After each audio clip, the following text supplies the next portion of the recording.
Next, we will explain the installation position of the probe.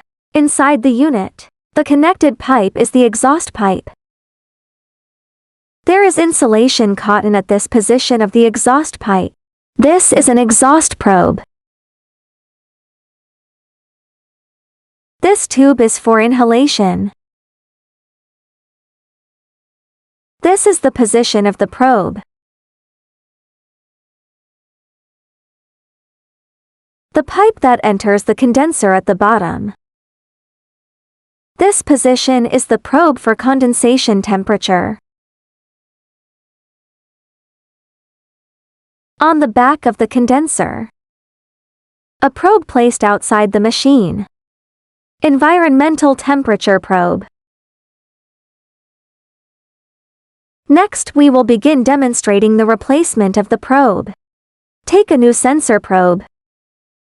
Replace the new probe with the corresponding position.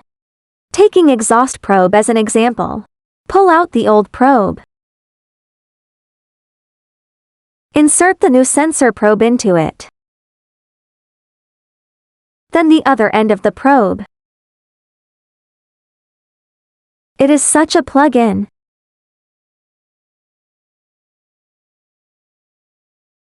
Find the top motherboard of the unit.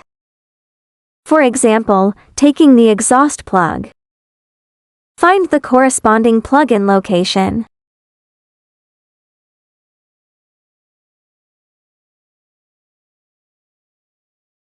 Pull out the old exhaust probe plug.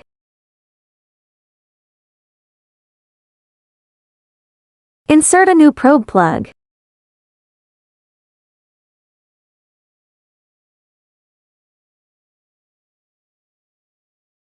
Correspondingly, if replacing other probes, just find the corresponding plug-in and replace it.